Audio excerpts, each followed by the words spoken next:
Hey everyone, welcome back to a brand new expanded deck profile. Today we're going to be revisiting the Whimsicott archetype, one of my favorite cards of all time, Whimsicott from Vivid Voltage, and we're building around its Flying Fury attack, which for one Psychic, you discard any number of tools attached to your Pokemon and do 40 more for each discarded. So for instance, if you discard 6 tools, you're doing 250 damage with that 10 plus 40 multiplier. So this one is a little bit different from my last one. My last one focused on the Mew from Celebrations and making a more item-based deck without the 2 prizers. So if I can just bring that up real quick. Here we are. With the Mysterious Tail, basically allowing like a Jirachi card to pivot in between and look at the top of his cards, put an item card you find there, and do that. And every time you get KO, you can use that. This one's going a little bit more turbo. It's going for that turn 2 knockout on anything. So if you're looking for that, you're looking to have a little bit less consistency for the turbo aspect of this deck, this one is definitely a lot of fun. So let's get into it. We do play 4 copies of Cottonee, and we're playing the one with Dust Gathering, which draws a card. In my other Cottonee variants, I usually play the Psychic one because we play Psychic Search, like Mysterious Treasure or Fog Crystal. That's not the case here, though. There is none of those cards in this deck, so this one is playing the Cottonee from Unified Minds. Dust Gathering allows you to get a card, 60 HP is not bad, Fairy type's never relevant. Just drawing a card is nice. Obviously, 3 copies of Whimsicott. In addition to Flying Fury, it has 90 HP, so it's Level Ball searchable, free retreat, and a great first attack. In a pinch, triple draw to draw 3 cards. The build around we're doing with this deck is Klefki with its Wonderlock ability. If it's on your bench, you may discard all cards attached to it and attach it to one of your Pokemon as a Pokemon tool. Prevent all damage done to this Pokemon by your opponent's Mega Evolution Pokemon. And then at the end of your opponent's turn, discard this card. Now, unfortunately, Mega Evolution Pokemon are non-existent, essentially, and expanded nowadays, other than used to, boost a Mewtwo's attack with Mewtwo and Mew. But this can still be useful, and the way this is useful is that it provides a recoverable tool that falls under a Pokemon. So I can get 4 Klefki into play, discard them all with Whimsicott's attack, and then recover them easily.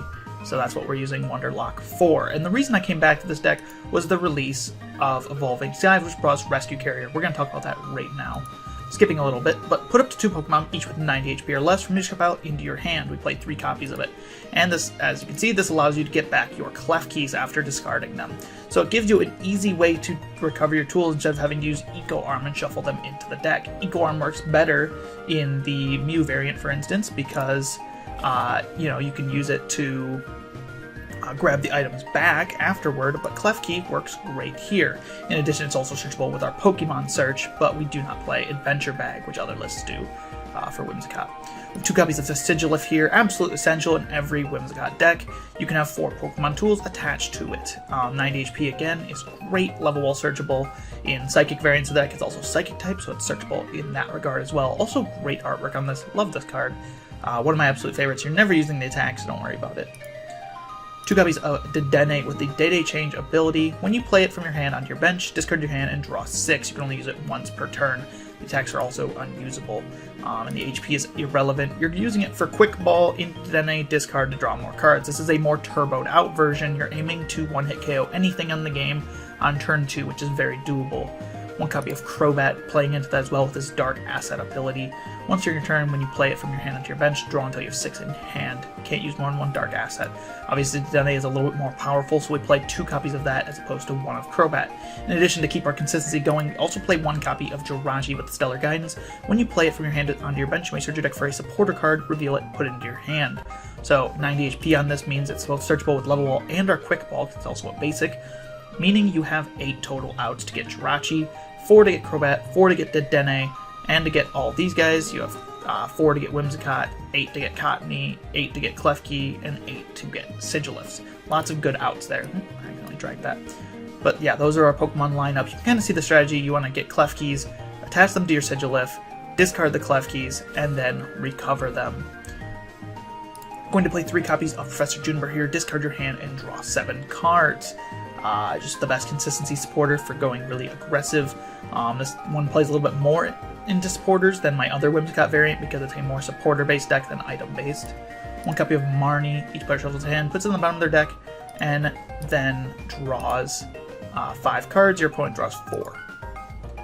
1 copy of N is a great shuffle draw if you're running behind in the game. And, you know, each player shuffles his or her deck, draws a card for each of his or her remaining prize cards. 1 copy of Guzma, switch when imposed by Pokemon with their active. If you switch your active Pokemon with one of your bench Pokemon, one of the best gusting supporters, rather the best gusting supporter in Expanded, and it's great for this deck because you want that pivot ability since you can usually retreat anyway. 4 copies of Level Ball searches for a Pokemon with 90 HP or less, searches out our Cottonees, Whimsicotts, Klefki, Sigilyph, and Jirachi. 4 copies of Quick Ball searches out our Cottonee, Klefki, Sigilyph, Dedenne, Crobat, and Jirachi. 3 copies of Rescue Carrier, as previously stated, to recover our Klefkis. Also doubles as a recovery for Whimsicott and Cottonee lines, as well as Sigilyph. You're usually not recovering Jirachi, but that is also an option. You could potentially move it up to 4 and drop another tool card, I'd say, but 3's work pretty well. 1 copy of Scoop Up Cyclone as my ace spec of choice. There's a couple different ace specs you could probably justify here. Obviously, Computer Search is the most aggressive, but Scoop Up Cyclone, what it allows me to do is it allows me to play Turbo but not be totally punished for it, because I don't want my opponent taking 3 knockouts and winning the game. So using Scoop Up Cyclone, I can make it so they're still going to have to take 4 knockouts, and by that case, you usually beat the bigger multi-prize decks by that point. So that's why I play Scoop Up Cyclone. Also good in a pinch to reuse an ability that you already have in play.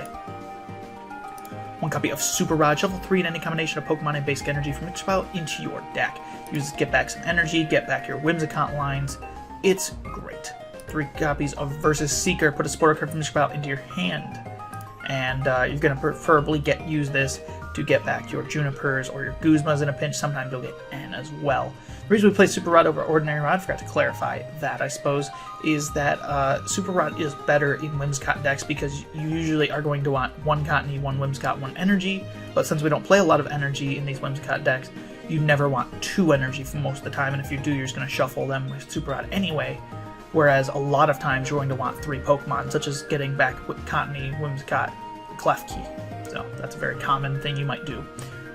4 copies of U-Turn Board, the best tool in the deck, gives all of your Pokemon -1 retreat, which coincidentally, all of your Pokemon have 1 or less retreat, so it gives free retreat to everything. And then, if it's discarded from play, put it into your hand instead of the discard pile. So when you use Whimsicott's Flying Fury attack, if you discard your U-Turn Board instead of getting discarded, it goes back to your hand, but you still get that damage buff from Flying Fury. 2 copies of Float Stone to give everything else free retreat as well. Doesn't really provide any more benefit than U-Turn Board, and it doesn't come back, but it just gives you free retreat in a pinch. Can be helpful if your opponent's playing something like Galar Mine. 2 copies of Lucky Egg. To keep yourself consistent, if you are running a little low on your draws, you can attach this to your active. When it's knocked out from damage from an opponent's deck, draw cards until you have 7 in hand.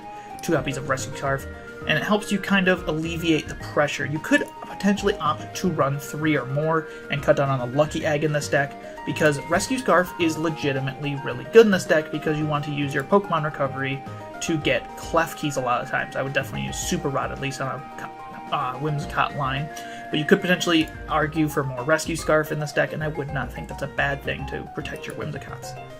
2 copies of Stealthy Hood, prevent all effects of your opponent's abilities done to the Pokemon this card is attached to. So you want to use this to prevent your opponent from locking out your Sigilyph and your Klefkis. You can attach a Stealthy Hood to a Klefki and then get your Wonderlock off and get the tool back. 2 copies of Chaotic Swell. Whenever either player plays a stadium card from their hand, discard that stadium card after discarding this one. We can only really fit 2 copies in here, obviously, but this deck is deathly afraid of Silent Lab, even more so than my other variants. Path of the Peak can obviously be a little bit annoying as well. Silent Lab shuts off everything this deck does, so 2 copies here is absolutely necessary to keep Silent Lab at bay. 4 copies of Horror Energy, as long as it's attached to a Pokemon, it provides Psychic, and if the Psychic Pokemon this card is attached to is damaged from an attack, put 2 damage counters on the attacking Pokemon. So, you're going to use this with Whimsicott to put a little extra damage on your opponent's Pokemon. I didn't play it in my other variants because I rely heavily in those variants on Fog Crystal and Super Rod to pull the weight of my recovery and search, but in this variant where you're not really worried about recovering energies as much, and you're not really worried about,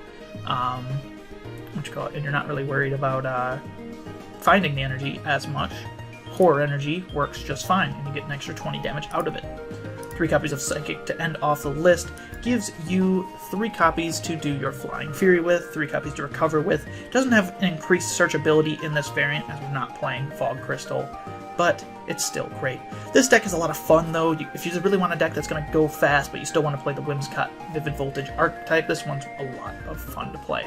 I have lots of other Whimsicott variants I have built, so if you want to see those, let me know. If you want to see any other decks covered on the channel that are maybe a little bit more popular, let me know. I usually just cover rogue decks that I built myself, or got an idea from and constructed, so whatever you want to see, let me know. If you want to check out some tabletop or my other expanded deck profiles, I have those as well. Thank you all for watching, and I'll see you in the next expanded deck profile or tabletop gameplay video.